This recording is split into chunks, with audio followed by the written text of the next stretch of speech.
Well, good morning. Thank you, Mr. President, for your gracious introduction.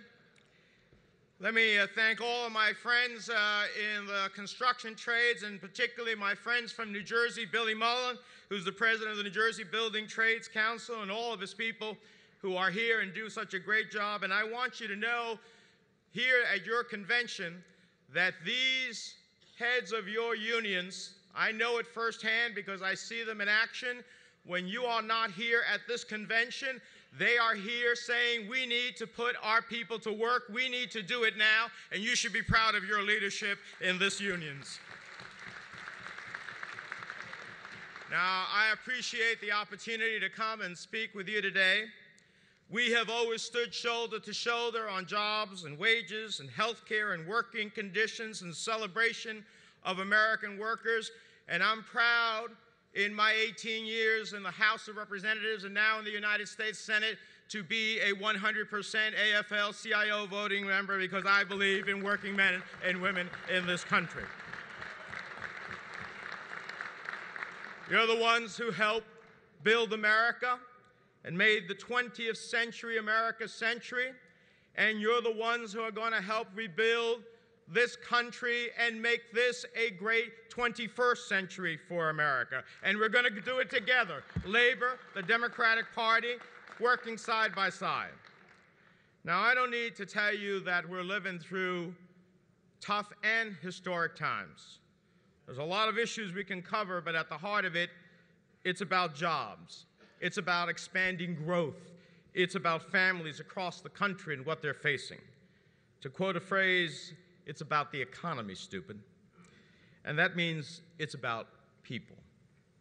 Before I tell you what we're doing and what we hope to do, I think we have to start off with a foundation of what this president and this Congress inherited, because it says what's past is prologue, and so we want to make sure that the past never becomes the future again. Certainly not this immediate past, and certainly not a future that we will ever relive the circumstances we're in. You know, a year and a half ago, the chairman of the Federal Reserve, that's in essence the central bank of this country, came to those of us who sit on the banking committee and said, we have financial institutions that are going to collapse, and if they collapse, it will create a problem for our entire economy.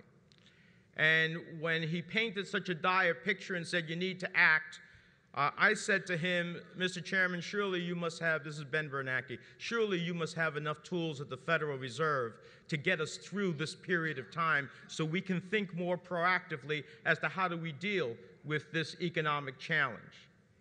And he looked at me and said, Senator, with all due respect, if you don't act collectively within the next 3 to 4 weeks, we will face a global economic meltdown. A global economic meltdown. You know what that means? That means a new depression. And a depression in the 21st century is much different than the depression that we lived with under Roosevelt. It would have brought us to our knees. It would have caused unimaginable economic disruption. That was just a year and a half ago. And so we acted to save the nation, in essence, not for those institutions, but to save the country from the risk that it would have posed, and what it would have meant to millions of Americans if our economy totally collapsed. Those were chilling words. And then the president comes to office, and what does he have? He has inherited 2 wars raging abroad in Iraq and Afghanistan, none of them paid for by the previous administration, putting all on the debt of the next generation of our children and grandchildren. He's faced $2 trillion of tax cuts geared to the wealthiest people in the country, unpaid for, adding to the debt of the country. And those were just some of the fiscal policies he inherited. And he's got an economy that's flatlined. If you think about ever visiting somebody in the hospital, you see the heart monitor and it's beeping like this. Well, when it's beeping, it's good. When it's flatlined, you're in deep trouble. And so we came to have a recovery program to try to get the economy moving again because there was no private sector activity taking place whatsoever, and to try to get shovels in the ground and begin to build again, to recover. And so we went in January of 2009, just a little over a year ago, where we were losing 750,000 jobs in January, in February, in March of 2009, to seeing 162,000 jobs grow this past month. We went from seeing negative growth in our economy of minus 6.5% to seeing positive growth of 5.6%. Now, those numbers don't tell the real story. It's not enough by any stretch of the imagination. But we have to remember where we started to understand what we've been through and where we're going. It doesn't talk about the challenges that families meet every night as they sit around the kitchen table trying to figure out, how do I keep this house and the roof over my family? How do I pay that credit card bill that's coming due? And how do I keep my kids in the school that I'm paying the tuition for? And they look at their 401k accounts and wonder where their retirement plans have gone to. I know, because I hear from people all over my state and as I travel the country, and they know we need to act. They know we needed to pass the Recovery Act. They know that we needed health care reform so you can keep your policies even when you get sick. They know we needed incentives to try to expand and grow this economy, that projects on the drawing board needed shovels in the ground in the building and construction trades to keep building and putting people to work. They know that government needed to act as a catalyst and that government had to act to save this economy. So that's why we passed the Recovery Act over Republican objections. We passed health care over the hype and hysteria of Republican disinformation. We passed, we used to say equal pay for equal work, but it was only a slogan. Then we passed the Lilly Ledbetter law. We said yes to veterans' benefits. People who serve our country, wear the uniform of the United States, risk their lives. We wanted to increase benefits to veterans. They said no, we said yes, and we passed the greatest increase in veterans' benefits to honor the men and women who wear the uniform of the United States. We passed credit card reform legislation so no family would have to read the fine print to get out of the debt that they're in. And we will pass Wall Street reforms against Republican objections. They were there meeting with people on Wall Street. I'm here meeting with working men and women in this country. We are never going to let them go and take our money again and find us in the circumstances we're in. After the Depression, the last Depression, the Republicans said the same thing. Business can take care of itself, but it was the Democrats who passed robust reforms that regulated Wall Street to prevent another crash. History is a way of repeating itself, and now we need another period of robust reforms to do the same thing now. But that's Wall Street. Republicans just went up there, Mitch McConnell, the Republican leader of the Senate, with my counterpart, the chairman of the Republican Senatorial Campaign Committee, John Cornyn of Texas, went to meet with the hedge fund managers, with the Wall Street operatives. To do what?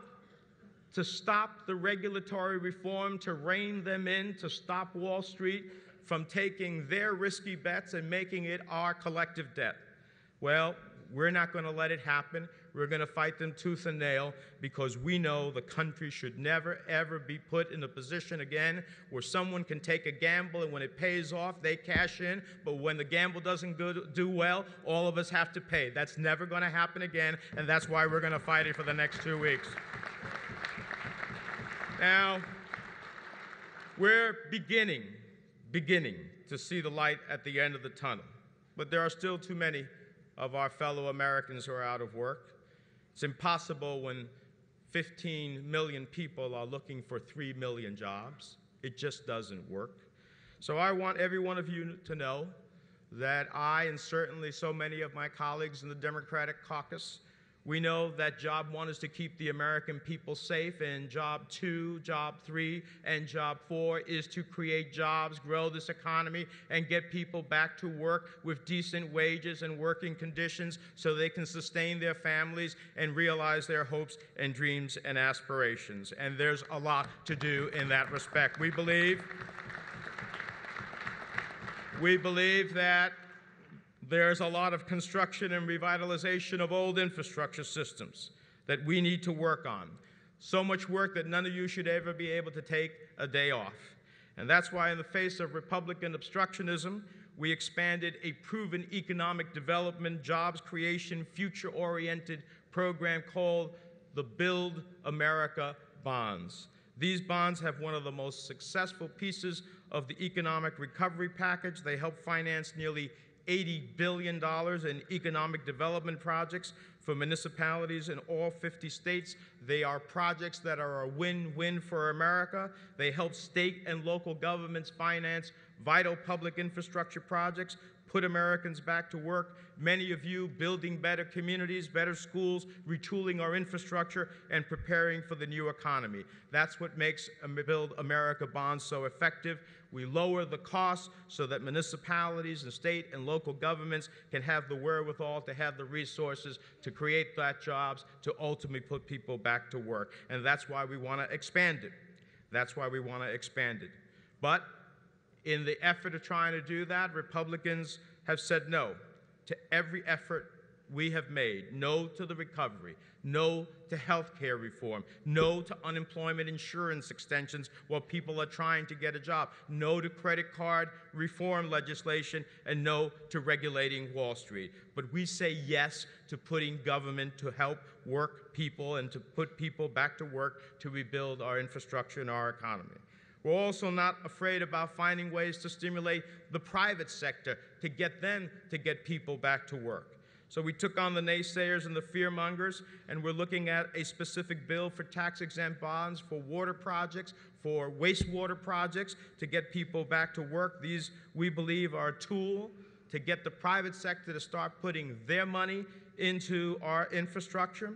We can put, according to the Congressional Budget Office, 57,000 people to work quickly on projects that are long overdue and will ensure families across America can continue to have clean drinking water delivered reliably to their homes. That's a win-win opportunity. Job creation and family and community health accomplished by promoting investment in critically needed water projects. It's the right thing to do for America, and it can help all of us. And so we are working to try to make sure that we find every way possible, using the leveraging of the federal government, to create an opportunity to get people back to work. We have an opportunity, we have an obligation to stand against the voices of no and say yes. We have a duty to do the right thing for people who are out of work and say yes to families, yes to communities, and yes to America. And one of the best ways we can also do to create jobs is to restore America's leadership in the world in innovation and manufacturing, particularly in the energy field. We can create a new generation of high-paying jobs here in America, create a new electric grid across the landscape of our country that is a smart grid, stop using the dirty, unsafe fuels of the 19th century with the clean, safe fuels of the 21st century. We can ultimately create a new generation of jobs here that will stop us sending $1 trillion abroad to countries that are despotic, wish us ill, and we give them their money to fuel their despotism and do us harm because of our addiction to foreign oil, when we can create American jobs, creating American energy, fueling America's prosperity, and making sure we never send our sons and daughters abroad to fight in a war simply over the question of oil. That is what we can do. That's why I helped create the Energy Efficiency and Conservation Block Grants, securing $3.2 billion in funding for the law.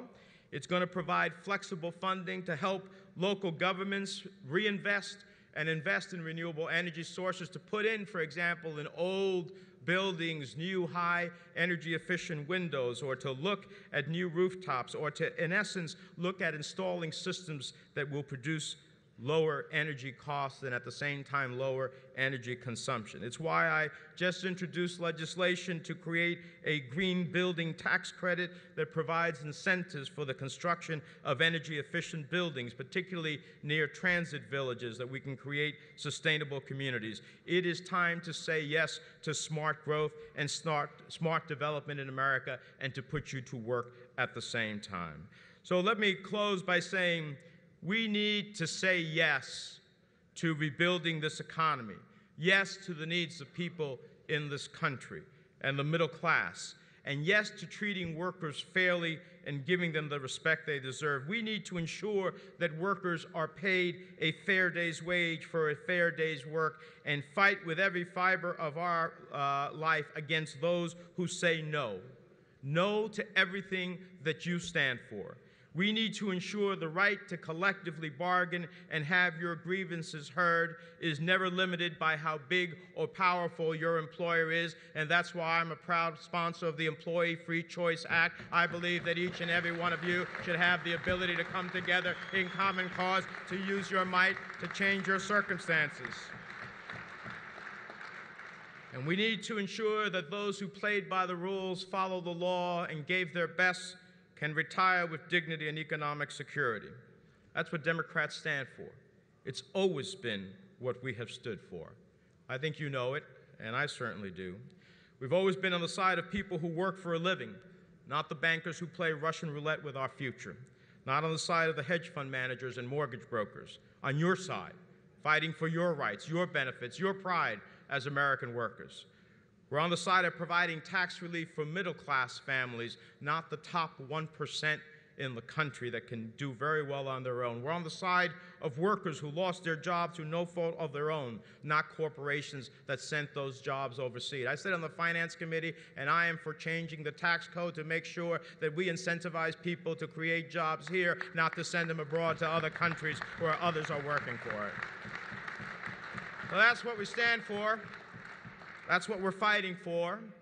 Now, and we also need to end the abuse by corporations that misclassify their workers as independent contractors in order to avoid paying taxes and bypassing critical worker protections. That's why I'm a strong advocate of the Taxpayer Responsibility and Accountability and Consistency Act that closes this loophole and levels the playing field so that everybody has to pay by the rules.